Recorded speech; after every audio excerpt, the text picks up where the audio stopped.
Hello everyone, welcome to the 101% podcast where we talk about mindset, motivation, discipline, how to always push yourself, how to become a beast and how to defeat struggle. This podcast will help you to get a better life, that's 101% for sure. I'm your host Joachim and together with me is the co-host and my sister Annika. Welcome to this podcast. Elmin Zivcic is a world-class fighter that has played a big role in my career. He's very inspiring with his legendary mindset. His stoic, fair and respectful character makes the atmosphere around him very genuine. His mindset is one of a kind, and we all have a lot to learn from this champion. He has quite a story, and it is a true honor to have this 1%er as a guest on our podcast, to share more of his mindset with us. Lean back and enjoy the great lessons. So Elmin, welcome so much to our podcast and thank you for being here. Thank you very much for the invitation, and that was quite an introduction. I didn't expect that, so thank you very much for that, Annika. Also would like to thank you for coming on our podcast, Elmin. I appreciate that a lot. Thank you for inviting me, Joachim. Thank you very much. Welcome for that. And Annika have speak so many warm and good words about you, and she learned so much in fighting from you and also in her personal life. So that's good. I appreciate it, and it was both ways. I have learned a lot from Annika as well, and she's an amazing human being and a person with a beautiful heart. Absolutely, a great person, yeah. One of the few. Yes. Alhamdulillah. Alhamdulillah, thank you so much. And I think everyone that knows me well knows about Elmin. Everyone has heard about you, some stories, because you have impacted me a lot. You have been my coach for a few years, and you've been there when I've been fighting. We've talked a lot about mindset, which we'll come back to later in the podcast. But you've also taught me a lot just from your character as a human being. You're very genuine. And as a Muslim, you have very good principles, very good values to respect for yourself and respect for others. And that opened my eyes of Islam. You taught me some things about Islam that made me realize that I have misunderstood. Islam is a very peaceful religion. It is very nice things that it stands for. And then after the talks we had that spring, that opened my heart for Islam, and now I have reverted and practicing Islam, and I have never been more grateful for anything. So thank you so much for that. Yes, Annika, all the praises for God alone, and it was Him who has guided you, not me. I just, of course, always try to be a good role model, of course, and just in general, and just to be a good presentation for just humanity in general, not just for Islam and Muslims. And of course, there are people who do disservices to Islam and Muslims, and you can see throughout the media how it's being portrayed as some kind of evil, demonic, and so on and so on. But as you have come to see yourself, that it's actually not the case, that actually Islam is very peaceful, it's very beautiful religion, it teaches us good values and to take care of each other and to take care of ourselves and to have respect for other human beings. It's like has a very good value. So, and I can see on you already like how much it has changed you. You're like glowing outside. I can see the smile on your face, like how much positivity has had that in your life. So I'm just happy for that. Thank you very much. I really appreciate it. It has been a great journey so far, and I feel more at ease with myself, more happy, more grateful, and more at peace than ever before. Alhamdulillah. Alhamdulillah. But please tell us, how are you? It's been a while since I've met you. Well, it's been a couple of years since last time we saw us was in this cafe there, and this when we talked about these things about when I was talking about Islam before we went to Thailand. Yeah. My life has been, like it's many things happening, many things going on, like, but I stand for what I stand for, and I don't training as usual. Training, that's my lifestyle. I cannot go without training. I must train every day.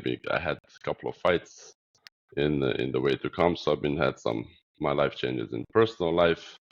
So priorities as well changes, you know. So it's like I'm satisfied. I have it good. So always, whatever happens to you, it's for your own good. So I'm always happy, always happy, and grateful. Whatever, I'm happy and grateful, no matter what. We're very glad to hear that. How does training play a role in your life? You say that you need it. What happens if you wouldn't train? Well, for me, it's like I've noticed for myself, I'm very like a person that has a very short temper. You know, I'm a very person that has short temper. And for me, training is like my medicine. I have to use energy. I'm a person that has a lot of energy, a lot of strength, and I have to use this in trainings because if I don't, this things that shouldn't irritate me, that shouldn't like in a way affect me in a way, like it affects me unnecessarily if I don't train. I've noticed that on myself. So it's better for myself and for everybody if I just train and just be calm and just be tired all the time. use energy there. So that's in a way my medicine, my therapy in a way. So I love this, like sparring is hitting a heavy bag. Just it also teaches a lot of things about yourself, and that you're going away when you hit this limit, a wall. Should you push more? Or can you like, like I cannot anymore? But then you're like, no. And this voices that you have inside yourself, like, you know, talking to yourself in which way. It's like it teaches a lot of things as well. So for me, training is essential. I have to train. No training, no life. That is awesome to hear. And me and Joachim have been talking a lot about it as well. Even though how busy things are, Joachim is working easily like up to 70 hours a week. It's extremely much work these days. But he says, I have to train because it is the foundation. The mind doesn't work. And sometimes when it's a lot of stress, I feel like coming to the gym is like taking on some oxygen. I just need it. Exactly. Yeah. But well, I want to ask you guys, like, how did you come to this idea to start your own podcast, and like, how did you come to this thing that you like, and like this name 101? It's very specific, special name, like 101 podcast. Like, how did you come to this idea? Me and Annika have for many years, we have talked about we would like to do a podcast in the future, and for many years we talk about that, and we work a lot about personal development, and motivation, and always try to push ourselves so much, and when we send messages to each other, for many years, maybe for 10 years also, okay, we have to do 101% effort in this one, so we use that all the time, because we have to do more than 100%, so that's where the name come from. And we think about it. Yeah. So you guys are 100 and I'm 1%. Yeah. A 1%er maybe. You are a 1%er. Like the 99% always does this, and you're a 1%. So you are putting in 101% effort. And I think this podcast is meant to just show our values and mindset that you are responsible for your own life. And if you want different changes, or different outcomes, you need to make some changes and to be responsible for your own happiness. And also, I think we've been talking a lot about that our mindset is a bit rare. So it's very good to connect even further with each other. Now, as business partner, we talk to each other all the time, and even more conversations about mindset. And we invite people that we look up to, like you, a 1%er that shares some of the mindset, but you can also teach us so much. So we're very humble in this business, and we also want to just reach out to many people. Okay, you guys have a very good thing going on, and I like this message that you're trying to send across. So this is very good, and of course I support these kind of things, and I'm very honored to be a guest on this podcast. So thank you once more for the invitation. Very happy you can come. So very excited to get to know you more, and learn a lot from you. Annika told me you have a bulletproof mindset, and you're very stoic, and you very push yourself so much, and so I'm very excited to hear stories from your life. Yes, there's many different exciting stories. I don't know if I share them all here, but I'll be selective. Yeah, that's good, so we not get taken down from YouTube. Yes, exactly. So, I mean, if you want, it has been interesting if you can tell a story from your upbringing in Bosnia and story through your life. Yeah. Well, I had a rough upbringing, like later on, when I reflected back on my childhood and this, where I grew up and how everything was, while I was growing up, of course, the childhood for me was the best childhood ever, that I had the best childhood ever, and stuff like that. But when I in a way like woke up and started to reflect back, all these things that happened, that me losing my father, and when I was 4 years old, and I grew up in this war from 1992 to 1995. I was so from 4 years old until I was 7 or 8. Sometimes it was wartime, and it was very, in a way, these years that are very sårbar, which are very sårbar, as a child. And when I lost my father, that was a big tragedy down there where I was from. And I also like, they tell me, of course, I don't remember it myself at that time, but they told me like when I saw my father's coffin being put down on when it was funeral, I'm a little bit emotional because this when it was a funeral, when I saw that, like from the window of the house when it was, from the window, so they told me that I realized, and then I have said it like, yeah, they have killed him. He's not walking like everybody else. They're like walking around, like going, but like I realized, and the screams around this, all this, horror, all this fear I have as a child, for as I have like in a way absorbed everything in this, all these screams that, in a way, self-protective mechanism. I couldn't, in a way, I just suppressed this, like all the way back down. I couldn't think about this my entire growing up, my entire childhood. It was, I knew inside of myself that he was gone. He was gone. But in a way, I pretended in a way he's still there. Like I had to in a way lie to myself. But every time when my grandparents, my grandma or somebody wanted to talk about my father, for me it was very, in a way, I couldn't take this. Like it was very like you like in a way you press into this wound, like pressing into it. And like, and for me, I couldn't listen. I couldn't hear it. It's very difficult, It was very difficult as a child. Like I didn't have these tools to handle this kind of. It was a big trauma, big trauma. It like fucked up my mind completely. It really damaged me. Like, and I'm aware of it. I wasn't aware of it back then.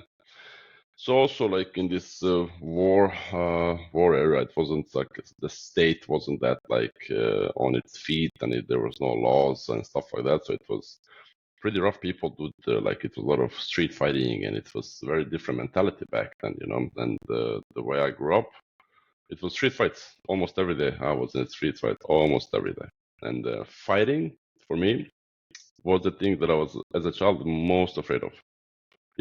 I was so afraid to go into fights that it was I can't even explain how big fear of fighting I had. But I just couldn't. I could just in some kind of way I just couldn't stand this feeling that I was afraid of something as a child, So out of that fear, I just went and fought. I just went and fought almost every day in street fights. Like I just went and fought. And the mentality down there was from these older generations of us. They didn't give you any respect. Even though you're afraid to fight, if you don't do it, you lose respect. Doesn't matter. Even if you get beaten up, you have to show that you are brave enough to fight. You have to show that you have courage, that you are like. So in a way, it was like to get in a way this street cred, like street cred. You just have to go and fight. Just have to fight. It was different mentality. I don't know how much people can understand this, but that's just how it was, And like I always train sports, always basketball, football, whatever. But I always end up in fights. Always end up in fights. Almost every day. So once I grew up, I was like trained a little bit. I was always interested in martial arts. Like I always loved kung fu movies, and always like I was always in a way tilltrekket to this. I was always attracted to this, like this aspect of fighting martial arts. I love video games, martial arts, video games, the Street Fighter, Tekken, and all these things. So when I grew up, I think I was 21. Yeah, I was 21, and I lost these deadlines to go to this college, and I had one work that I just quitted this work. I couldn't have this work. That's a story in itself. And I was just laying down like in the bed every day, like because I was in a way pushed out from this company that I had in a way, and I felt unwelcome there. And today I thank them for that, because if that didn't happen, I wouldn't discover this situation. And for me, they were like inviting me to hang out with them, but I felt inside that I wasn't welcome there. So I just didn't want to go there. And I was alone with myself day by day, alone in the room, laying in the room, just looking at the wall, and just like brain was just like, I was bored to death, like bored, but I can explain how bored I was. But that was the best thing that ever happened to me. So after a while, I don't know which period, how long, how many months did it go? Well, like all of a sudden my brain just shifted into some gear. I started talking to myself, like, hey, you cannot spend your days like this. You cannot spend your life like this. And I just thought there's some kind of voice inside of me that just waking up and just told me, yeah, but what you gonna do in your life? But you have to do something. Okay, what do you like? And like I went back to my childhood. Like, okay, but it seems that you like fighting. You fought your entire life. You've been fighting like as a grown up. You've been fighting like you like this video games fighting. And then I had this picture in my head like maybe you can be a fighter. And then I imagined myself in the ring fighting, and like imagine myself like fighting. And then I just felt something real here. Like I just felt something like it came alive inside of me. I was like, oh my god, yeah. I was like talking, yeah, maybe I can be a fighter. Yeah, and then I just more I thought about it, the more real it felt. Like, yes, I was like, yeah, I'm gonna be a fighter. Yeah, but how to do it then? How to be a fighter? And I was like, okay, then I have decided like like, but fighting you cannot do it for entire life, right? You can go like for a period of time. What after fighting? Then this voice asked, what after fighting then? And I was like, thinking, yeah, what after fighting? Oh yeah, then I can be a coach. And then that felt even more real for me. Then felt even more real to be a coach. That felt even more real for me. Like I was like, oh yeah, then I'm gonna do this. This was my plan. I was gonna be a fighter. I'm gonna fight and do as many good results as I can for this period that I will be a fighter, like 10, 15 years, doesn't matter, and gather as much knowledge as I can in fighting. So one day when I become a coach, I have something to offer. I have something to teach my potential students or like people that want to be fighters, right? And that for me, like, it became like, okay, now I found in a way my purpose. I found my purpose in a way, like, and I just downloaded books from internet. Luckily, I could speak English as well. I grew up speaking English. I downloaded books how a fighter should train, as a fighter, how a fighter should train in a way. I also next year I have did this education, sports and science education. That I read books, built up my own gym. I made my own gym like from homemade equipment. From I found online how to make, because I didn't have money. Back then I didn't have work. It was I had PlayStation 2 that I sold. I sold PlayStation 2 and I bought pads and I bought a camera. I bought pads and a camera for my younger brother. I have a younger brother. I don't know who is older than you guys. How is this age difference between you guys? I am 12 years older than Annika now. Yeah. 12 years older? Oh my god, you look younger. Thank you. I'm joking. Yeah, but back to the point. So I sold my PlayStation 2, and I bought pads and I bought a camera, and I have a younger brother, 2 years younger than me. And we just started like looking instructional videos online from people, coaches and stuff like that. I just started looking. I just started coach myself. I just started to like learn because I understood. Down at least in this mentality where I come from, people don't want to teach. People don't want to. Every time I went for training there, for sparrings, for example, like it's not sparrings, it's a fighting. You go in a fight. There you have to show that you're tough. You have to show that you can take a beating. You have to show like, or for somebody to explain you technique, movement, defense, these kind of things. No, forget about it. So I understood. Okay, I have to teach myself. No problem. I'm gonna teach myself. So me and my brother, we like every time it was a very small gym, nothing special, just a heavy bag, a dip bar, and I just had this sledgehammer, and medicine balls I made out of basketballs. I cut basketballs with a knife, filled them with sand, and duct tape with a duct tape around, And like I made some kind of like Bulgarian bags as well from inside of the tires of cars and stuff like that. It was and it was kind of cool. I felt for me, it was like a PI institute in this performance institute in UFC. For me, that's how I saw this like in my head. I was like training and watching these UFC videos and imagining myself fighting like that, like people doing this embedded and this countdowns and stuff like that. Like I was and training every day, like every day. It was like a religion for me. It was I was religiously on this. I was really like, I'm gonna be a fighter. I'm gonna be the best. I'm gonna do this, And started developing, started winning fights. I went from one club, I started winning fights, and people saw like I have potential, I have talent. That I was like, so it took me like from where I come from until today. I've been like fighting since 2010 actively. So I had like over 100 fights. I've been fighting, and when it comes to fights, I've been without coaches. Like you can see when you see my fights online, you can see on YouTube, you can see all of my fights is somebody else in my corner. You can see almost every fight for somebody else in my corner. Like I don't have a coach. I had people that I worked with together. And I was in Germany once. I was about to sign a professional deal with one like professional organization and stuff like that, but that was just bullshit. I also realized a lot about people, what kind of people are, and like how fighters getting used, and like they just want to make money off of you, and they just like want to use you, like, and you as a fighter, you are risking your life, you're risking your health. How much fighters have to train, that you take blows to the head, to the knees, to everywhere. It's like it takes a toll on your body, like you are destroying your health in the long run and stuff like that. And people don't care about this. People just see money, dollar bill. They see you just as a dollar bill. And for me, at that time in Germany, when I went to Germany, when I won this professional belt, when I won this coach, as a coach, really, he was the coach. I learned from him like so much. I learned from him like techniques and like his authority, the training, how he was, and fights. I had 4 fights in 1 month. I had 4 fights in 1 month. I was there for 3 months, but first 2 months they couldn't find me fights. But I was training as if I was going to like always be ready, right? I was dying. And I was sleeping in the ring, I was sleeping in the ring. I was sleeping. It was, but I had to sacrifice. I had to do it because I didn't have better opportunities, That was my like way. I took this opportunity and I went, and whatever happens, And I went there and I had like 3 fights, like Saturday, like 3 Saturdays in a row. I had 3 fights. I won all 3 by KO, by knockouts. And then I had 1 week off from fight, and then again fight after week for a title, for the belt, and I win that fight as well for the belt.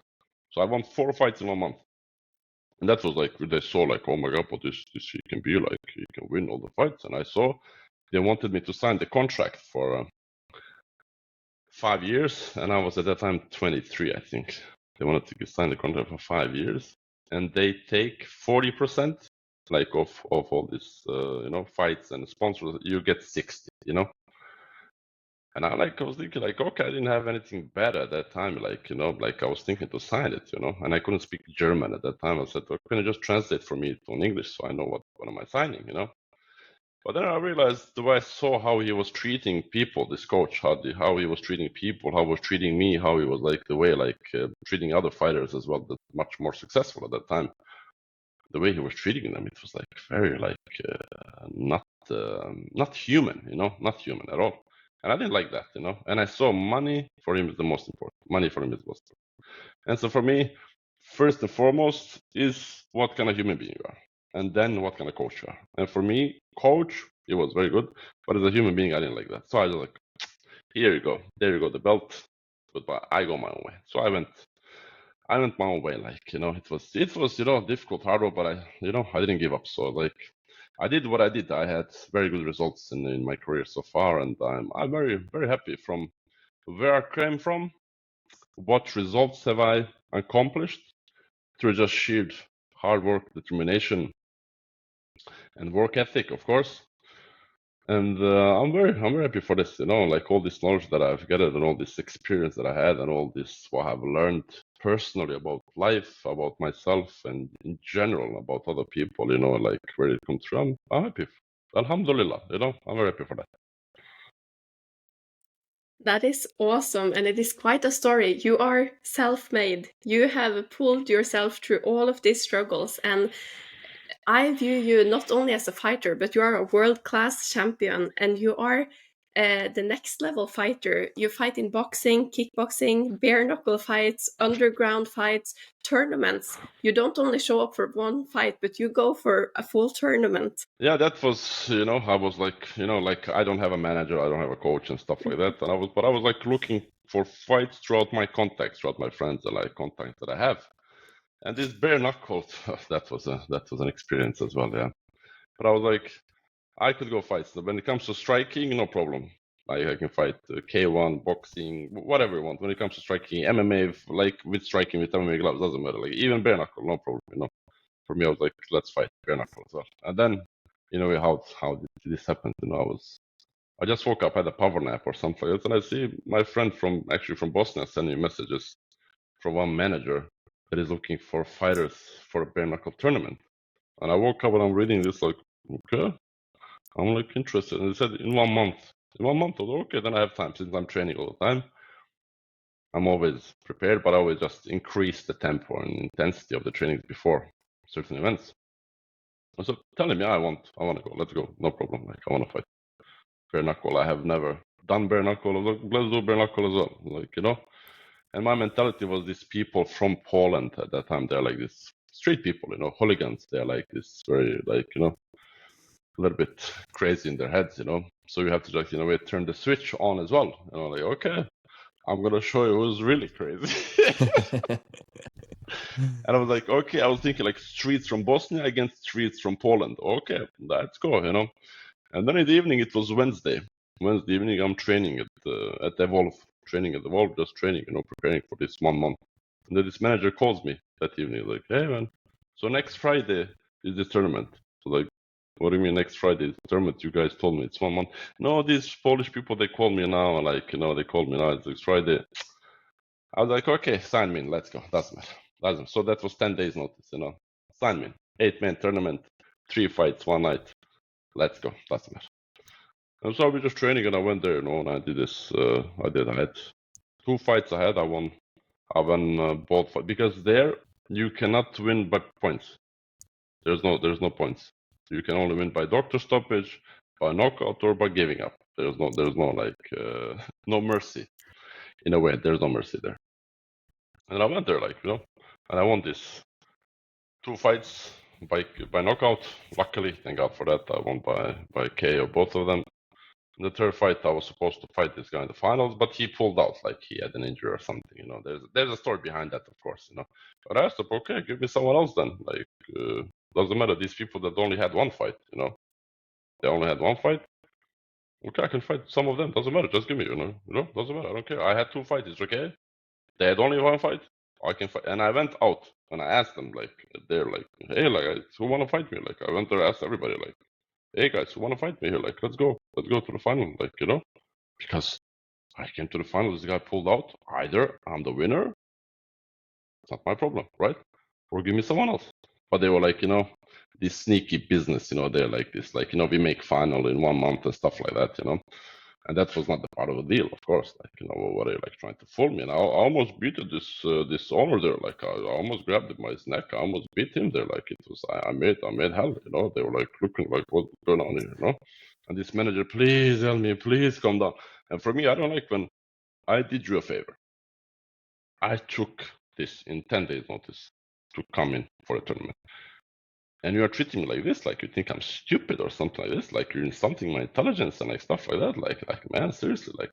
And then he was like, he couldn't believe that I went to this. He was like, this, because the way he's treating people as well, he's using this famous Polish word, kurva, And he's treating people like they are his kurva, something like that. And like, I'm not that, like you're not gonna behave like this, And I went like really because I'm not afraid, Like I went, like I almost beat him there, But in a way, they calmed me down and stuff. Like, found a solution and stuff like that. I was like, fuck off, and I'm not gonna fight here ever again. They wanted me to do these finals and fight. I was like, nope, that's it, finished. So, yeah, that was that experience. It is what it is. For me, I see myself as a winner of the tournament because I am the winner of the tournament. But this money that was supposed to pay me out, you know, and thank God I didn't get this money. Like that was from God as well, you know. I didn't get this money. It was supposed to be 10,000 euros, you know. So they pay me half of that, you know. Like so, it's like it doesn't matter for me. Money is not important so much for me, like you know. But the most important thing is how you treat other human beings and who we are as a person, you know. Like you know, money is like you know that comes later, secondary. That's how I see it, you know. But people, they just for them money is everything, you know. So they didn't want to pay me this money. That was the problem for them. They want to pay me this money, and this guy also pulled out, like you know. So what can you do? Because he knew what was going to happen. Because that is also something that fascinates me a lot about you. You have very strong principles. For you, it seems like respect is one of the most important values, like respect for others, fair, that things shall be fair, but also respect for yourself. You don't hold up with situations where you're treated poorly. No, I mean, like it took me a lot of time for me to have this self-respect about myself, and like really because you know it takes time for you to learn these things. For me, it took me a long time for me to learn to like appreciate myself and to respect myself and to put in a way of value, like about who I am, like and stuff like that. Because before in growing up, I was always like, in a way, putting myself down and like always like trying to please others and be nice. You know how it is, like these kind of things. And of course, you should be nice and treat others nicely, but you should also demand that other people treat you the same way. You know. So it's like for me, my principles, like I don't go over that. For me, like you know, no problem. Like you know, like it was, for example, I'm gonna just mention this COVID thing. Like when that was here, like I was going crazy. You know, I was going crazy for me. Like this, like fear for people just to live in fear and like and people being afraid. And like for me, I rather die. I rather die than live in fear. And that was for me. I never took this moonbeam, these vaccines and stuff like that, and people were judging, you know, and I was arguing with people here, like in Norway, like because you don't follow the rules and stuff. Well, if you are afraid, right, put this mask on, right, so that protects you. If you believe that this protects you, right, why do you have a problem that other people don't take this? You know, like you're a bad human being. Same with this vaccine and stuff like that. You know, I don't have a problem if people want to take this. Take it, go take your vaccine stuff. But it will be this COVID pass, and it will be this like you be like in a way cast out from the society, that you will not be able to go buy yourself groceries and like all these things because you cannot show this COVID pass and stuff like that. I mean, what kind of society is that? Like, I don't want to live this. Like, I'd rather die. And for me, I was going against all this, you know. And people looking at me like I was crazy, like I was insane at work as well, like all these things, like you know. Well, okay, look at me all you want, but this is how it is. This is me, and I'm not gonna pretend I'm not gonna bow down to this, like you know. I'm not, because I know what's the truth, because I can feel it here in my heart that was just fear propaganda, nothing else. That was just bullshit. It was bullshit. Sorry for my language. You know, as you can see, I get a little bit excited when it comes to these things.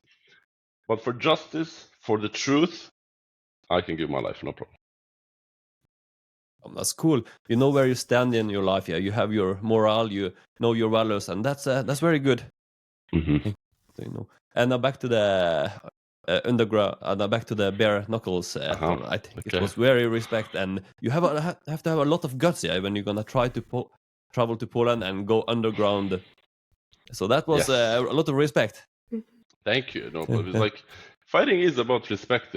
Like in general, like people respect you when you fight. You know, some people like people who are afraid to do something like in life, like for example, go in the ring, try yourself, go on a fight, go for a sparring. You know, they are the most people who will judge you. You know, but people who have been through, have been fight, will know how to train, how it is to get hit and stuff like that. You know, no matter you win or lose, they will respect you. You know.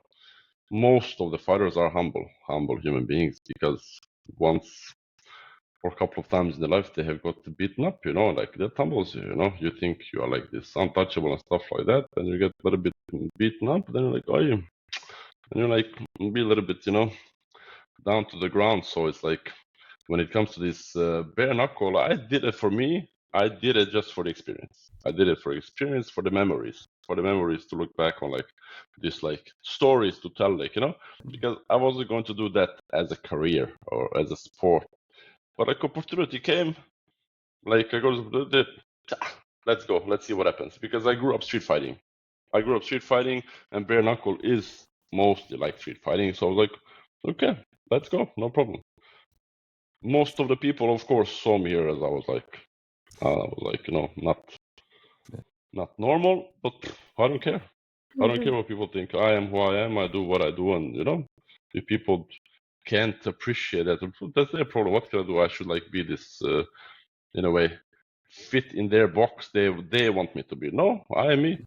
If you don't like it, no problem. Think of me what you want. I know who I am, what I stand for. That's it. It's a great story. Annika tell me a lot about you, and him you do this and that, and you also do bare knuckle in Poland. I say, huh? Bare knuckle in Poland also? So it's a cool and cool story, yeah. Yes, it was. So now, like you and I have these stories to talk about and like to look back onto, So it's like, memories. To get memories about it, and like, you never know how long you're gonna live, but like to look back, like, I don't know how long we're gonna live, but like just to have these memories to look back if you're 50, 60 or something else. But also like in the end, you only regret the chances you didn't take. And for me, like, I took almost all of the chances that I had. I took them all. This was my opportunity. I took them all. So whatever happens, It's like, in the end, I don't want to like be like, I'm 50 or 60 and like, why didn't I do this? Why didn't I try? What would it be then? What would it be? Like this. I've done it. I don't have any regrets. Whatever happens. That's it. Yeah. It's great when you are old, yeah. You lie on the deathbed and you think, okay, I did this and I did this, and you are very proud of the self and the race you ran, yeah. Exactly like that. Yes. Yeah. And I like that you have this mindset, the 1% mindset, as we're talking about, because in the COVID time, that taught us a lot. I feel like this was an era where you could just see with your own eyes in the newspaper, in the news every single day, how messed up the society is. And 99% of people did not even ask themselves, what is the logic here? They just followed. They followed that stream without even questioning. And that is what amazes me so much. But 1%, we went our own way. We didn't take those vaccines. And we started questioning all of that power, the force that they kind of forced us to go into. And you said that this has changed in your life. You wasn't always this strict. You had more fear. How did it change? Well, it's like I grew up with a single mom. I grew up with a single mom, and like what a mom teaches you is like, this like be nice, is like be soft in a way. This feminine energy, right? Feminine energy, and then I in a way I miss this masculine energy that the father can bring, right? So I found that in a way through like video gaming, movies, martial arts, and these books, self-help books as well. And like when I had this period, like I told you in the room, and I was bored and stuff like that, that's when I started like I saw what kind of things I went missing inside of me, So I started reading these books, and I found in a way these father figures in these self-help books. In this, I found this when I read this about martial arts, how to like this install this mentality, this warrior mindset to instill. And thing is that was already existing inside of me. It just like came through when I read all this like mentalities and all this like samurai warriors and stuff like that. Like I just found this warrior inside of me. I just found that warrior inside of me. I was like, okay, this is the way I'm gonna live my life. This is like in a way to shape and form your character. That you already have inside. You just have to shape it and form it in a way, like So this way, like. Life is very strange. Yeah, I'm sure you guys know as well. Life is very strange. It's very weird. What kind of lesson you learn and like how people are, and like as you see the world, what you carry in your heart through your own perspective. And you think just because you see things a certain way that other people see it that way as well, and you have to learn in a way, in a hard way, that. You cannot be naive, you have to be aware that people not always have the best intentions, just because if you have intentions towards them the way, it doesn't have to mean that they have the same intentions towards you. Like you have people that I have at that time considered my brothers, my friends, that I was willing to give my life for them, you know. But in hindsight, when I realized, when I went out of this milieu, out of this group, when I realized, like, when I reflected back, I was like, oh my God, have I been that stupid? I was like grabbing my head, like, oh my God, have I really been that stupid? Oh my God. Because I realized some certain things, like how they have been like using me, how people are so manipulative, so sneaky, so in a way like not honest, and just leading you for their own benefits in a way that, like, you know. And then I was like, oh my God, I really have to stop being, because I was really, really very naive, very naive. I was really, really naive, very green and naive, you know. And this is the thing, the father that has been through life teaches, you know. My mom couldn't teach me these things, you know. So I had to, in a way, like, experience all these things on my own skin, like, and go through all this that I went through. And I'm very grateful, you know, because I have learned a lot so far in life, you know. I have learned a lot, so I'm very grateful for things that happened to me in life, you know. So, Alhamdulillah once more. Alhamdulillah. And I just wonder if I can ask, because you mentioned earlier that you kind of suppressed the death of your father. It was very hard to deal with, so you suppressed it. But did it ever catch up to you? Did it ever, Yes. as you grew up, you had to kind of deal with it? You know, I had situations with this, you know, because like I mentioned, I suppressed it and I couldn't think about it. But then I remember a couple of situations. I've been sleeping, you know. I've been sleeping, and I just like, this thought comes to my head: "But your father's been killed." And I wake up. I just realize, oh my God, but somebody killed your father. You know, because my father, he was a policeman. He was a policeman, and he was him and his colleague was the first victims, and he died.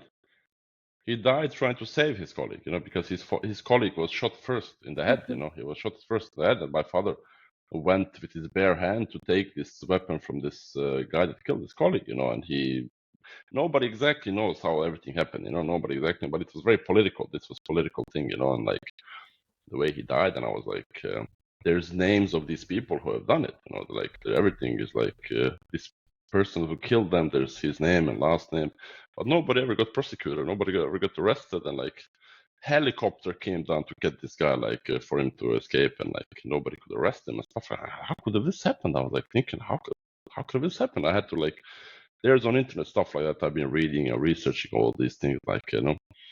So I had to, like, in a way, work with this. So, like, I had to, in a way, like, ask my mom about how everything happened, and like ask my family and all these things. My grandfather, when I grew up, my grandfather, he told me about these things, how he, as a father, saw his son there like that, and like it was a horrible experience, you know, because this entire area, they told me, like, when that happened, he said everybody died out of fear. Like, that it was such a big fear, like the entire area, like it was like dead silent out of fear, you know, like it struck such a fear in their hearts and their veins. It was like shivering, you know.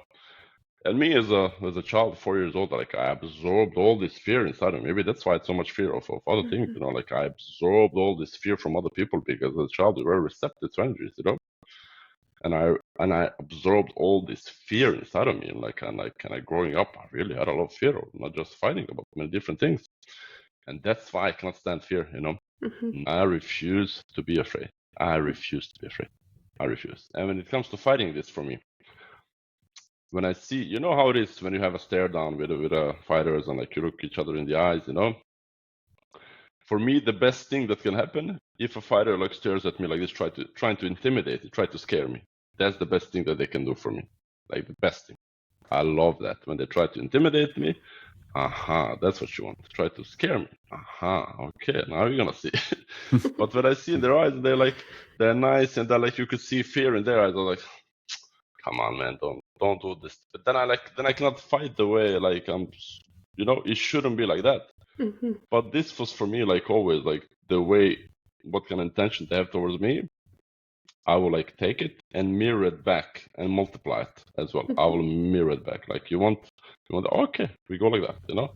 You want to be, it's like, it shouldn't maybe be like that, but that's how it was. So maybe that's one more analogy about fighting, how it was, and fear, you know, because, you know, as yourself, Annika, when you go fights, you know what kind of emotions go go through a body and through like what kind of like you feel this like anxiety, fear, excitement, like so many different things go through. You know, it's like you know yourself how that goes. You know, maybe this is off topic a little bit, but you know, my father's death, fear, and fighting. Like my father he was a special force police. He was like very, you know, he was a warrior himself. So I guess genetics are you know, we inherit these genetics. So it's like I found out when I a little bit asked around who my father was, the way he was, and like I was very proud. I was very proud to be his son. I was very proud what kind of man he was, that, you know, he gave his life for a colleague, you know, and like this quote goes,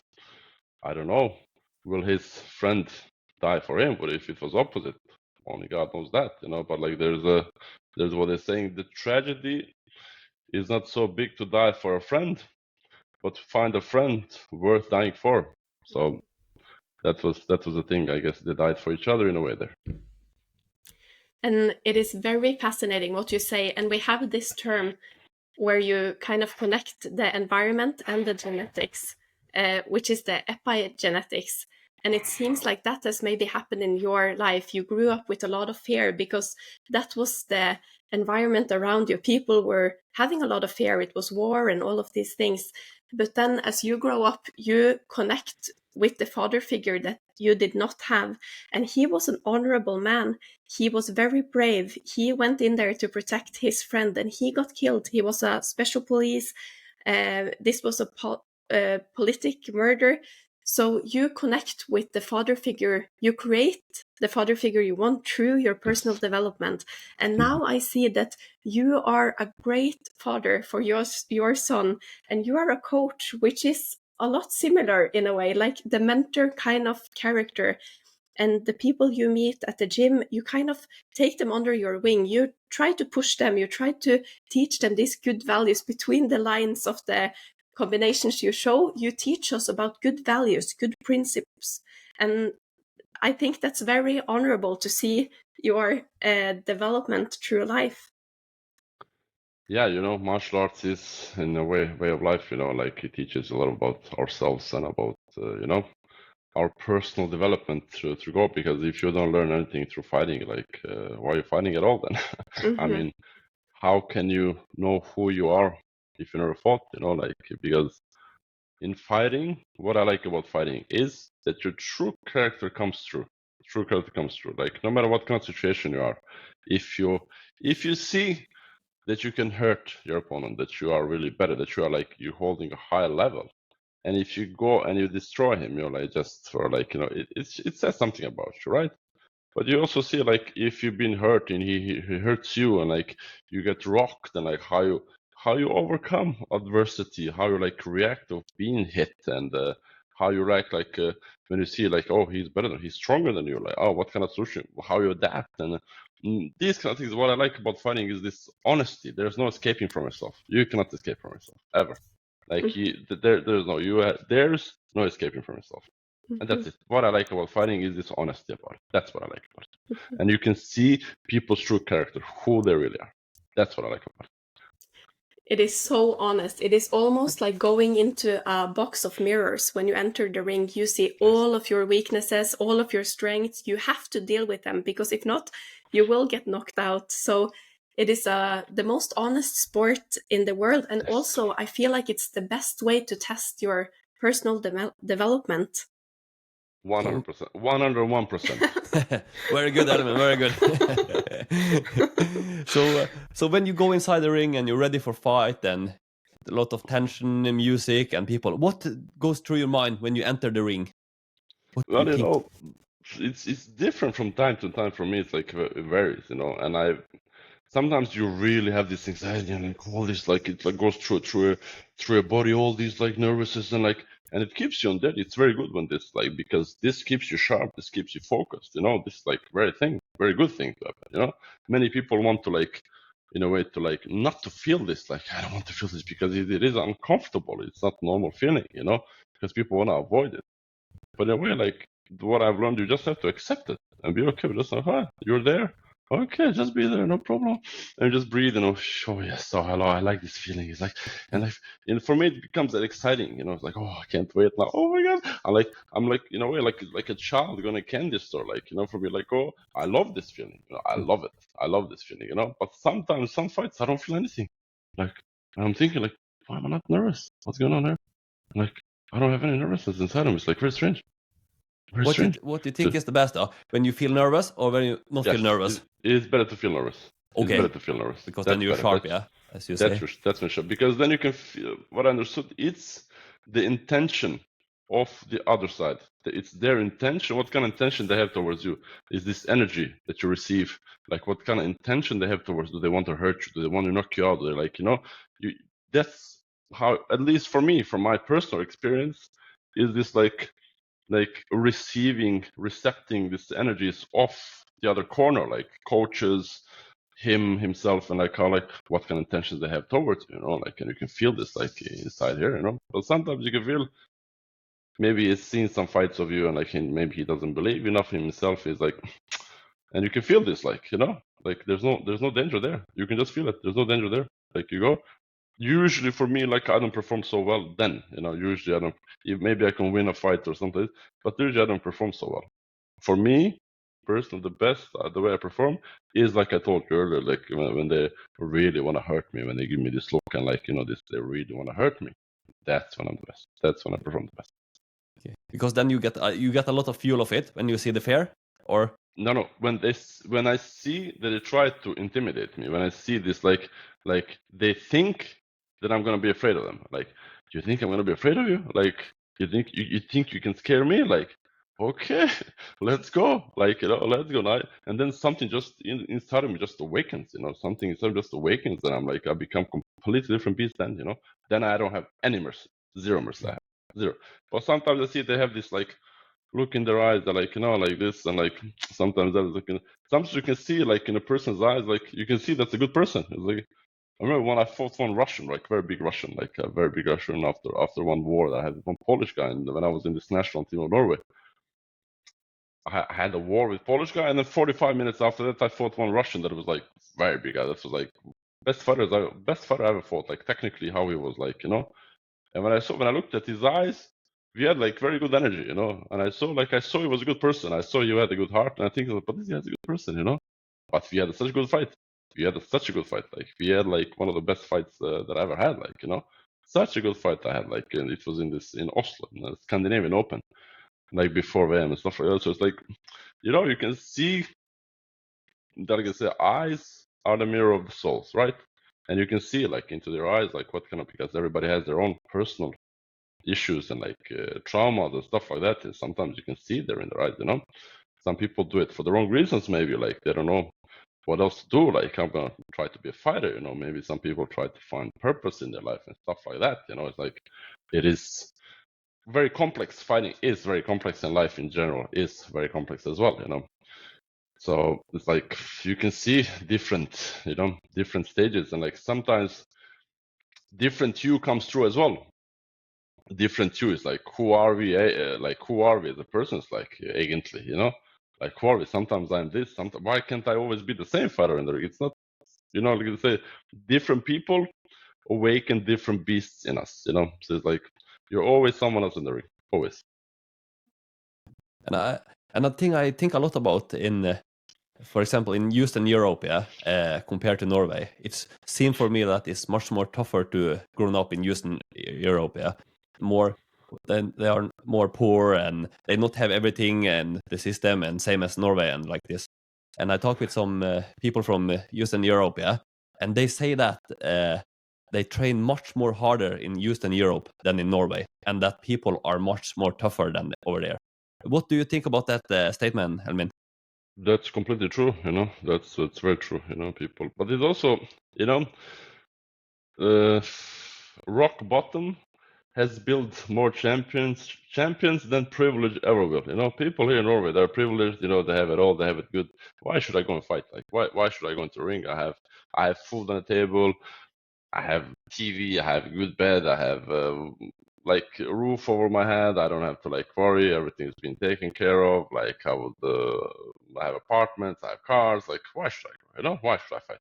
But for me, this is why I'm saying here, like people who really go fight here in Norway, like Annika, there's other people as well. Like, they grew up in Norway, go fight. Like, I found different appreciation for it right now because I'm thinking like, you have all of these things and you still want to go fight. Like, what's wrong with you? Like, why?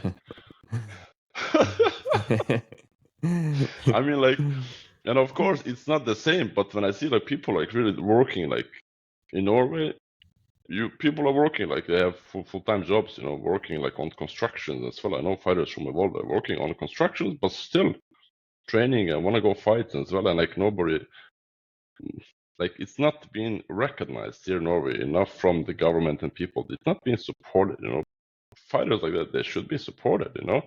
They should have some kind of support, sponsorship to work less because they're also the best ambassadors for the country and like you know, either to over a sportsman, you know, the best ambassadors for the country and for the nation. You know, it's like, and they're going risking their lives, you know, like fighting like in MMA or whichever, you know, like going.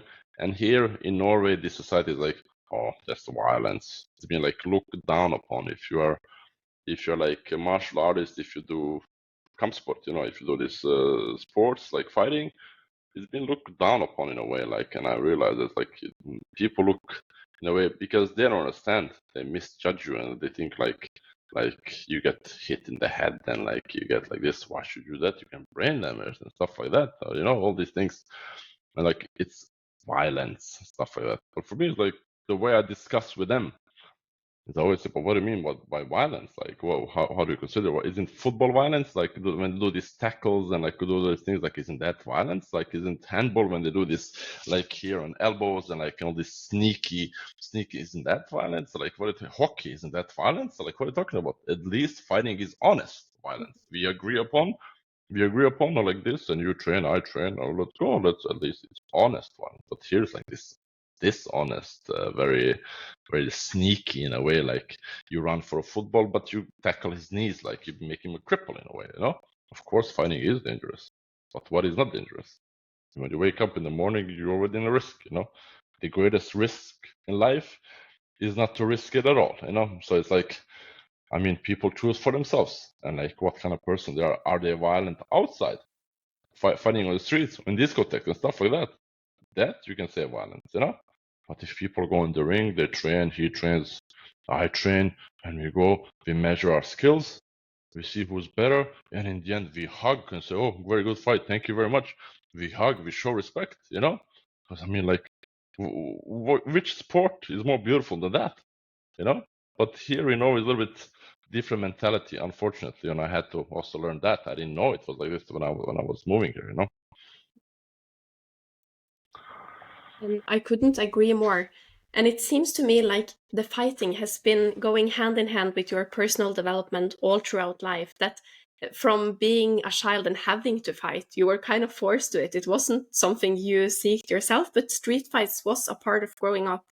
And then through the choice you made to start fight and to start train and taking it seriously and training your mindset and your ability to fight, that has given you a lot of confidence and control over your fear, to maybe up until that point that you just seek these uncomfortable settings over and over and over again until now you love it, and maybe there is no fear anymore.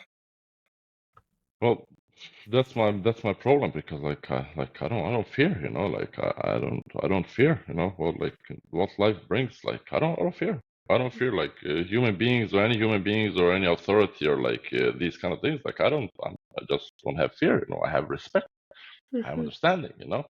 But for me, fear, it's just an illusion, you know. It doesn't exist. Fear doesn't exist, you know. It's just here. It's just here. What about you, Annika? When you go fight, how do you experience? Like, what is your mentality when you go fight? When you're gonna fight, what is your feelings about it? And like, how do you approach fights? So in one way, I kind of regret that I started fighting at the time when I did, because when I look back, I see that I was not ready at that point. I just wanted to fight. But what I've learned through my fights, kind of learned it the hard way, that I had to come to the point where I was able to control my fear. Because the first fights I had, I did not control it. And I remember you joined us to Sweden one time. I was fighting and I lost on a TKO after 93 seconds or something. This gorilla in the gorilla fight night. Yeah.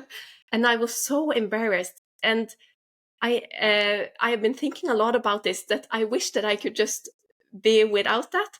But at the same time, that fight is the fight that has taught me the most, because then I remember I told you before the fight, after the weigh-ins, I told you I'm just off. Like, I have no feelings. I feel a bit fear and then there's nothing. I'm not excited. I'm not looking forward. And you just looked at me and you said, why? And I thought, okay, Elmin is at the level of personal development I want to get through in the fighting mindset, because you were so logical. And then after that fight, we met several times and talked about things. And then is when I took the choice, okay, I will quit my job. I will go all into the fighting, because either I stop now or I take it more seriously, because I can never put myself in the situation where I go to a fight and I'm not 100% convinced that I will win. Because I don't think that you'll be matched with someone that you have no chance of winning against. It's all about the mindset. So after that, I won my first fight, and then I moved to Thailand, and that's when I have really went the far way in the mentality. So now there is a roller coaster of energy throughout the day. A lot of energy, a lot of excitement. And sometimes I feel like, oh, why did I do this? Why did I sign up?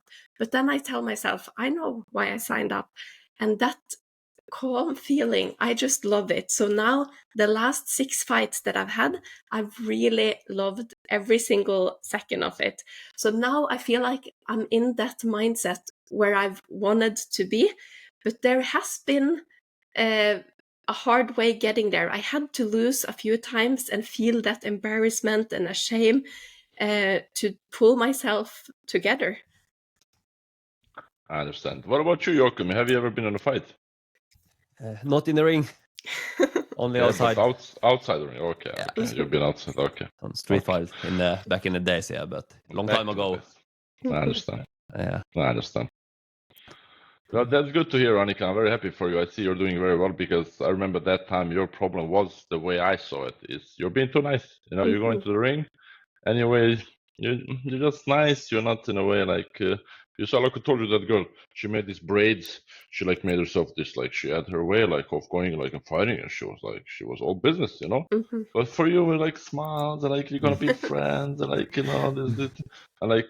This is what I have for me. I'm gonna say it, you know. For me, like if I consider you my friend, if I want the best for you, I'm gonna tell you things maybe that you don't like to hear. It's maybe a little bit hurtful and stuff like that. But I guess it's in the wrong run. It's for the best, you know. It's like, for me, I would rather for people to tell me the truth than to comfort me with a lie. You know, offend me with the truth, then comfort me with a lie. Especially when it comes something like this. As fighting, when you go inside a cage or a ring, and like you're gonna fight, you're gonna get hit. You know, like these things is like, mentality is 99%. You know, mentality is like it's here. Like what kind of mentality you have. So, and you cannot have mercy there. Unfortunately, it's like it's kill or be killed. You know, that's how it goes. Definitely, and that is something I've looked up to you for a long time with, and with Joachim as well. He has been helping me a lot with my mindset. I used to call him before every fight, right after every fight, and I think that I needed martial arts to come to the point where I am now, because before I was too nice for my own good. So Joachim pushed me into martial arts. He told me that you are going to get really hurt in life if you don't learn to kind of protect yourself. But now I see that meant also having more respect for yourself. He pushed me in because I was a social worker and people could put me in dangerous situations. But I see that now I need it in all areas of life. The fighting fulfills the social worker or the nice person in me. I need it to have these strong principles and to have the ability to defend myself if needed. And also the ability to know that, okay, you're in the ring with me because you chose to. Now it's kill or be killed. To kind of know when to use things and to go for the extreme when that is needed. Exactly. I'm very happy to see that I saw your fights, Annika. I saw big change when I saw you go like, we'll go for the kill. That's how it should be. And that's how it should be, because if you don't do it to your opponent going to do it to you. It's like, it's better that you say, hey, I'm sorry afterwards, than that she comes to you and say, I'm sorry for hurting you, Mm-hmm. So it's like, that's how it goes. You both signed up for that, it's hurt business to hurt each other, and you just have to do it, Mm-hmm. Say sorry afterwards, good fight, hug each other. It's, pain is pleasure, as I say. Pain is pleasure. We are like, as fighters, we love to experience this pain. We found some kind of pleasure in this pain, and normal people don't understand that. What can you do? Well, man, I hear rumors about you, on the street, and I like the rumors. I would like to ask you about it. The rumors is that you have been called the Norwegian Andrew Tate. Norwegian Andrew Tate. I never heard about that, but okay. I don't know. I'll take that as a compliment. A big compliment. Great one. Okay, I never heard about that. Okay, how did that come to be? Oh, just hear someone told me. Yeah, some rumors at the gym. I heard one person said that you have understood society, you have understood mindset, and you have understood so many things in life. You're like the Norwegian Andrew Tate because you're not afraid to speak up. You share a lot of things on your social media accounts as well to upbring people and to shed light to the truth. So that is very cool. Yeah, but it comes, like, I'm not afraid to speak my mind. I'm not afraid to, in a way, expose what I believe is not right. What I believe is not right.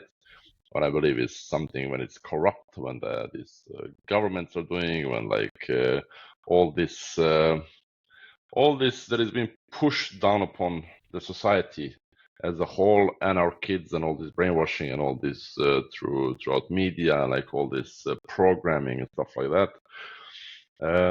I don't know if I've understood the society. I don't know about that, if anybody can ever understand society, but I understand the moral values, what is right, what is correct, and what is true, So it's like, understand that, and like what is best for the world, because I'm thinking like, one day we're gonna leave this place. We're gonna leave this place. We're gonna leave this worldly life here. We're all gonna die. That day is coming. That's for sure.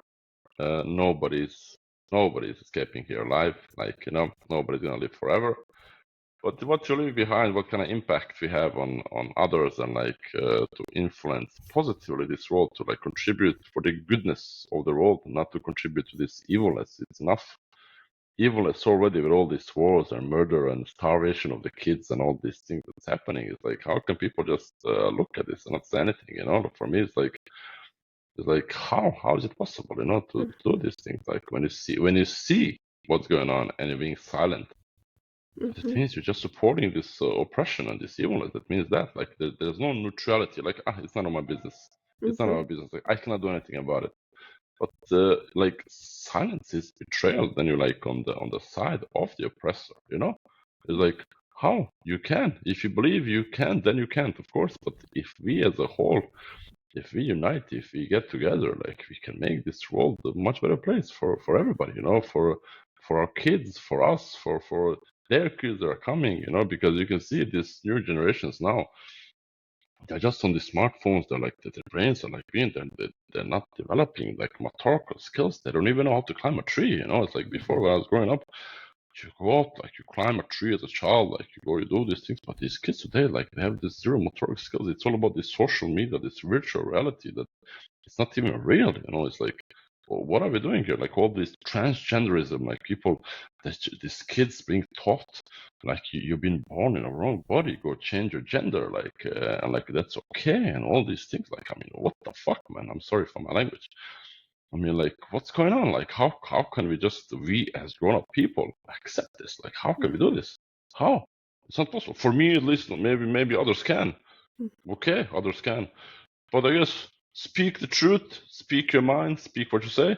People, like-minded people that have same values, similar values, you will, like, in a way, attract those kind of people. And for me, those kind of people are the people that I want to interact with. So this is how it is for me. Like, for me, I'm not afraid, and I hope more people will not be afraid to speak their mind if they see something is true. Like if you see something is true, speak your mind. Definitely. And what you're saying is very important, because you look at everything and then you kind of distance yourself from the things that you don't agree with, but you also speak up. And you are very genuine. I know that you look up to Mike Tyson, Habib, Muhammad Ali. And to me, there are many similarities between those legends and you, the legend Elmin, because you are very... No, but for real, Thank like, you, Alika, thank you. as a fighter, but also as a person, you are very honest to yourself and you hold yourself to very high standards. So the things that you don't agree with, you don't dip your leg a little bit into it and agree with it. Then you draw a line.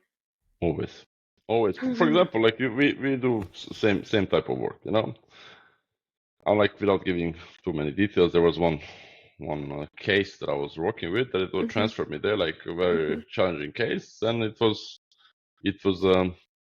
like female, a girl, you know, that wanted to be a boy, you know, they wanted to be a boy, and like in a way they were calling her for him, and she like in a way changed her name to a guy's name, and you were supposed to use that guy's name, like you know. And for me, that was so unnatural, so dishonest, that I just couldn't be fake. You know, it was so fake for me. Like, how can you do this? Like, I don't want to contribute to destroying this kid's life, you know, because many of these people later on in their 30s, they just like they regret this. Like, why nobody stopped me about this? You know, why nobody did this? They regret this transformation, and it's not reversible. You cannot change it back. It's not possible, you know.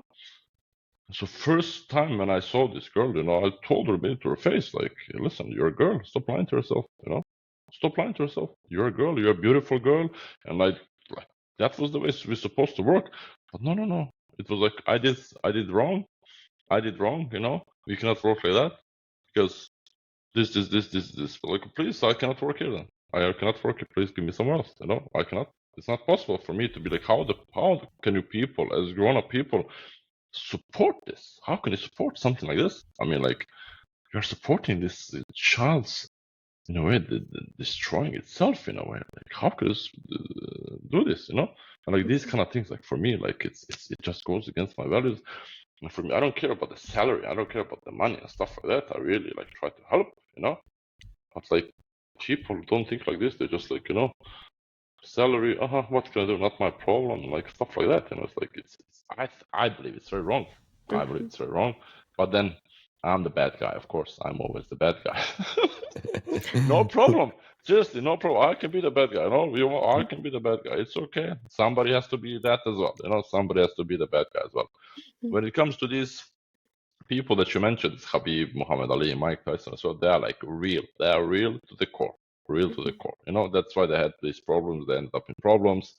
Like Muhammad Ali, may God have mercy on his soul and forgive his sins. And like that he went against the government. Like, you know, I'm not gonna go to war. I'm not gonna kill these people. I'm not gonna go to war. And like, no. And they took away his license, like for me to punish him, you know, to make an example out of him, you know.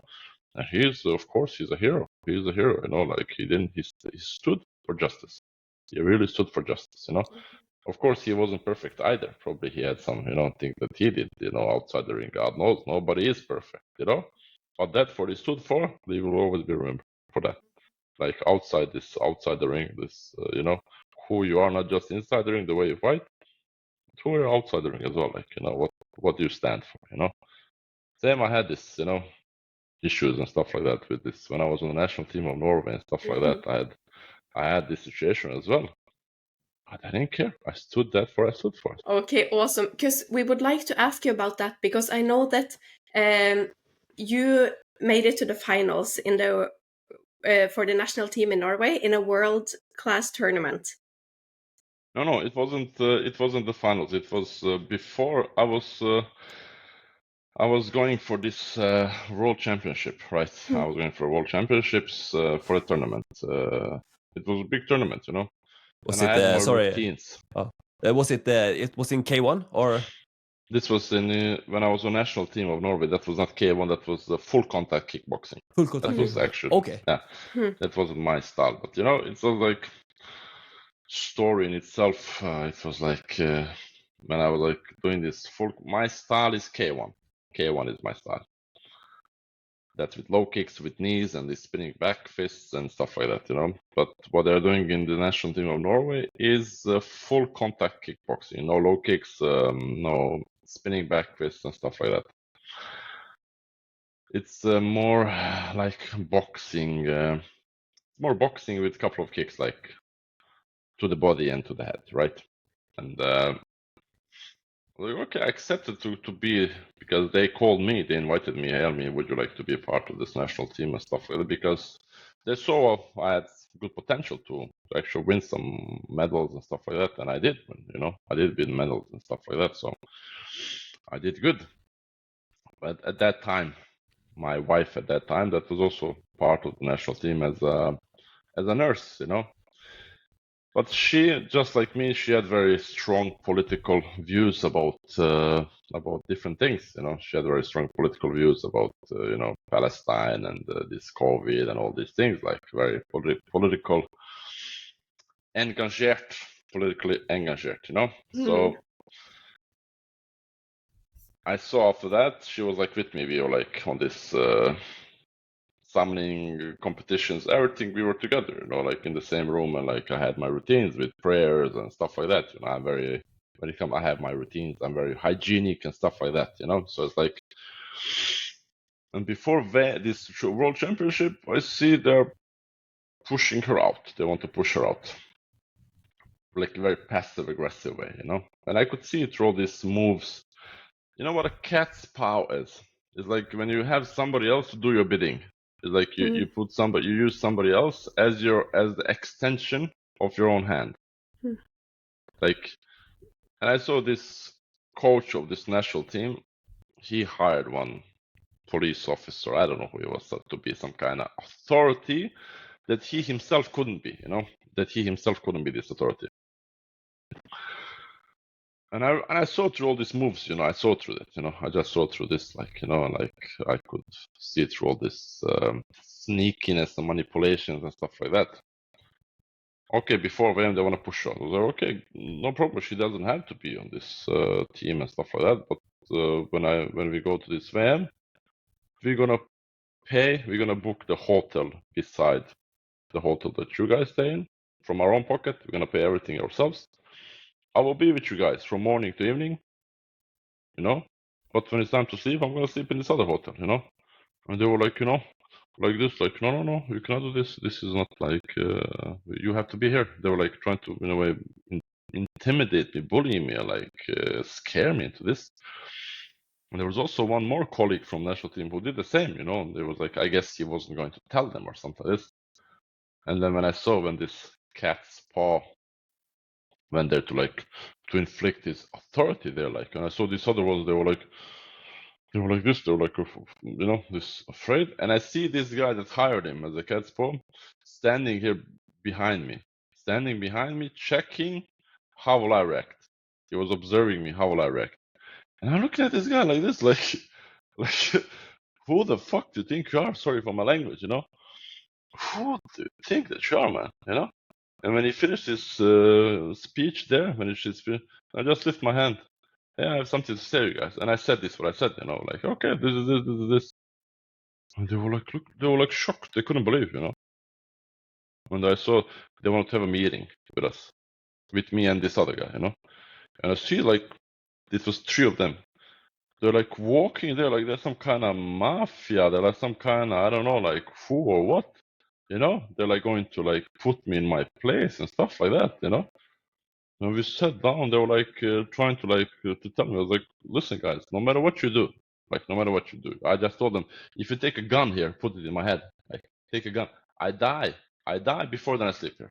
I told them like this, you know, I die before I sleep here. And like this, and no, they were not budging, I was not budging away, you know. And I see this other guy, like that was also my colleague, you know. I see him there in the chair, like I thought she's gonna support me, we're gonna be together here, because, you know. And he was just like this, and I just look at him, how afraid he was. His body language, how afraid he was, like all these things. Like, kind of like, oh my God, I'm here alone. Okay, no problem, you know. And then I go back and forth. They couldn't have their way with me, you know. They couldn't have their way. So no problem. But then Elmin, then you cannot be a part of this national team. I was okay, no problem. I don't have to be a part of this national team, you know. It's not a problem at all.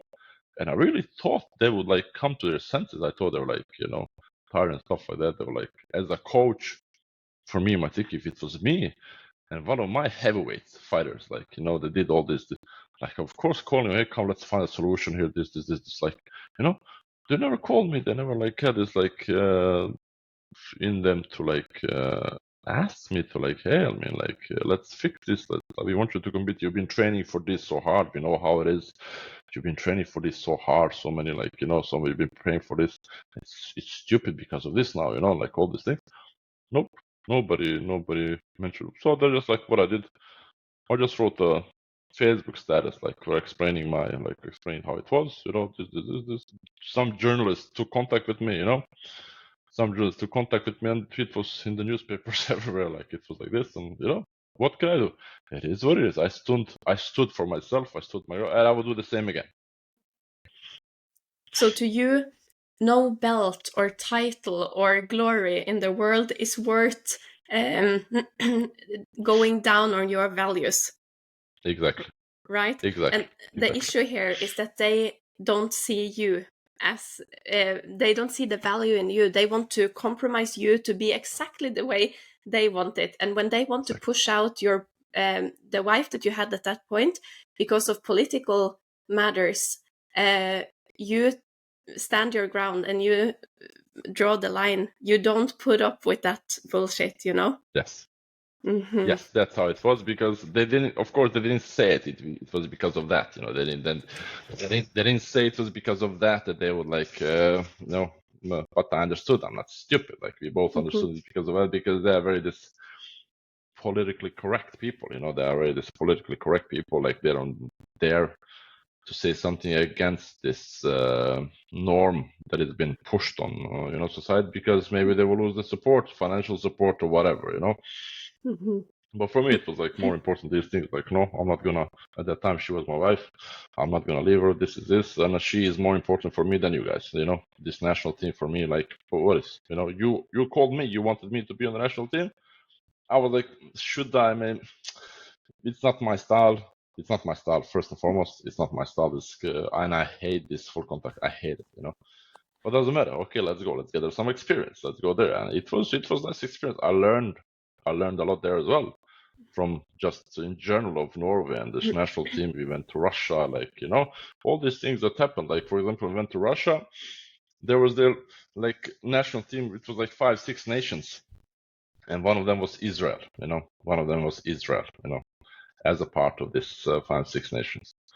And I posted one post on Facebook, you know, where I wrote like national team of this, and instead of Israel, I wrote occupied Palestine, you know. I wrote instead of Israel and occupied Palestine. I wrote that. That was a big case. That was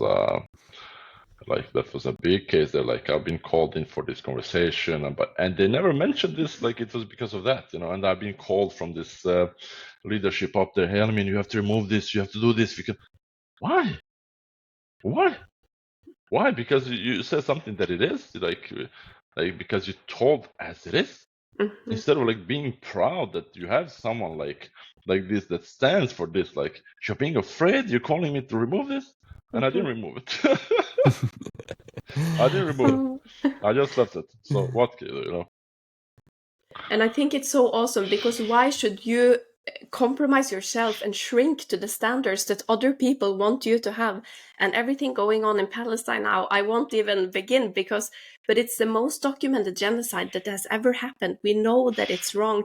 And for people that support Israel, they are racist. There is no logic in this. And then when you say it, why is that wrong, you know?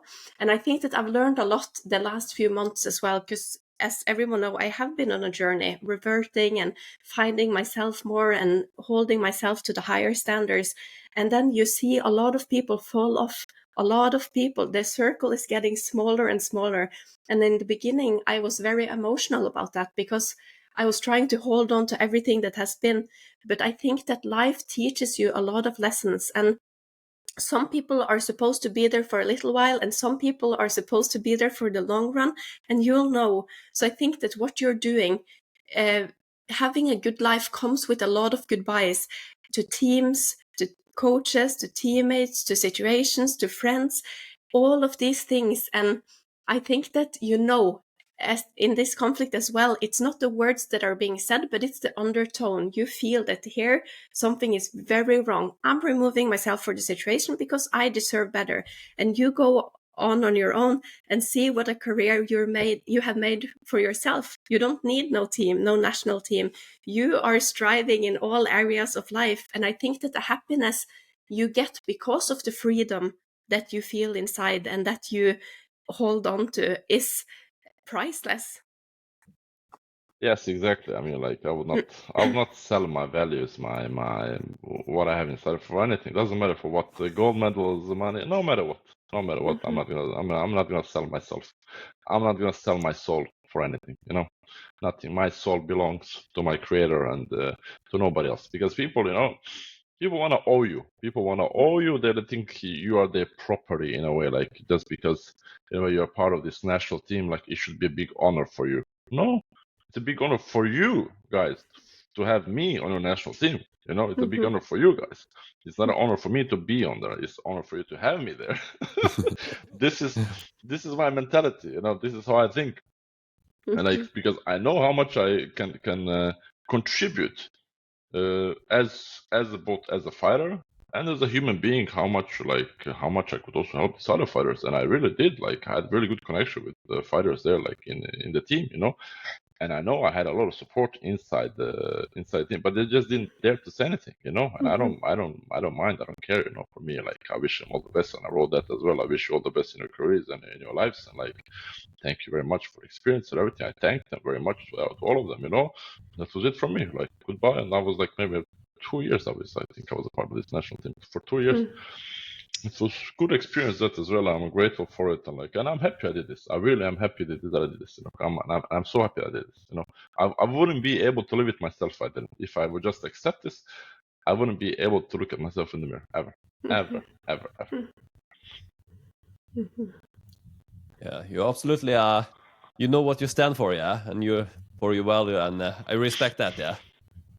So yes, like I say, teach your kids to be persons of value, Teach your kids to be persons of value, And this is, what I think society should strive to be. Because today is like this scale of values have been turned upside down, with the social media and stuff like that. It's like people are being, like their worth has become how many followers, how many likes they have on certain posts, how many followers they have on their social media, and like how popular they are there. That is affecting how popular they are in real life and like who they are. Like instead of like, but who you are here, what can you bring to other people? Social media can be used for many different things. Like you can really spread knowledge between each other, But unfortunately, not everybody does this. It can be used for many good things, For me, it's like right now I'm just taking a break from the social media. I need the break, and it's so good, but I also miss it in a way. Like I also want to go back, but then I think I go back, and then I get tired of it as well. Then I go out again. It's like you should be able to use it. You should be able to use it. Don't be in a way controlled by social media. You should be in control, not it in control of you. And you have told us a lot about your mindset, your values, where do you come from, and who you look up to, and why it is important for you it seems like you feel responsible to make the world a little bit a better place by what you share, how you treat others, and you influence other people in an extremely good way. But I just wonder, what would you answer to what is the meaning of life? Meaning of life, yeah, that is like it depends for who do you ask, but meaning of life for me at least, I have found out that you cannot in a way revolve your life around this fighting and stuff like that, because it cannot last forever. Meaning of life is going back to your creator, to Allah subhanahu wa ta'ala, who has created you, and like being that he will be satisfied with you and earning Jannah, earning paradise, you know. So that is the meaning of life, to do the good on this test that he has given us, because this worldly life is just a test for us. How are we gonna do here, you know? How are we gonna behave? What we're gonna learn? How well we're gonna, you know, help others and help ourselves, and like in a way do good deeds, avoid evilness, avoid these things, and just like in a way hope to have earned his mercy and his forgiveness, you know. And purpose of life is helping others, is in a way trying to make this world better place for yourselves, for our kids, and for their kids. This is the way I see it, and just the way we can do that is by working on ourselves first and foremost, improving ourselves, and then by then you can maybe have some kind of impact. But if you're trying to, in a way, help the world without helping yourself first, it can never work, you know. So first and foremost, we have to look deep inside of ourselves, in our own souls, consciousness, who we are, reflect, have this heal our own traumas, heal our own wounds, you know, work on ourselves day in, day out, you know, try to improve and learn from each other, and just to grow as human beings and as a society, you know, because like I told you, one day we all become a memory for somebody. Make sure you become a good one. Absolutely. Me and Annika also have a great philosophy we live after. Kenny, constant and never-ending improvement. Yeah, we always try to be a little bit better every day. Yeah, 1% better. Yes. Yeah. So, do you have some favorite quote or something you would like to share with the listeners? Favorite quote? Well, I already quoted certain things, but favorite, I don't like kind of one favorite quote. I have like quotes I really like, you know, like you have, for example, one that comes to mind right now is, one day your whole life gonna flash before your eyes, you know, make sure it's worth watching. So it's like what you see in your last moments, I guess, will it be worth it or not, you know?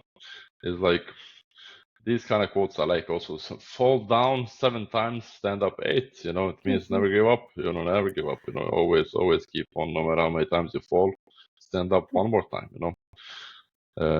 Which one more I can dig out from the back of my mind is, it's like there's many, but if, for example, this that reflects my discovery is like, all of man's troubles comes from not knowing how to sit still alone in a room. So like I recommend to people, like if they're struggling to find their like calling in life, their true nature, who they really are, you know, because today we live in a world of distractions. The social media, distracted. Try to sit alone in a room without any distraction, just you alone with yourself, with your own thoughts, for, I don't know, for which period is needed, you know, like you can just be without any distraction, no cell phones, no social media, nothing. If you really want to help yourself, I think this is the way to go. It's like very difficult, but this is like when you're gonna go deep inside yourself and like talk to yourself and see who you really are, what you really like, and what you want to do in life. Great advice. This episode has been so packed with value. You are a very valuable friend and coach. Everything that you brought into my life, I really appreciate it. And I'm so happy that you took the time to talk to us and to share all of your perspective with our listeners, because you for sure have so much to give to the world. You are making the world a better place. And I wanted to ask you one last thing. If you have talked about so many important things, but this is an arena to say if there's anything more you have on your heart or that you want to address, now is the time. Well, first and foremost, thank you for inviting me. I really appreciate the invitation, and to be on your 101% podcast.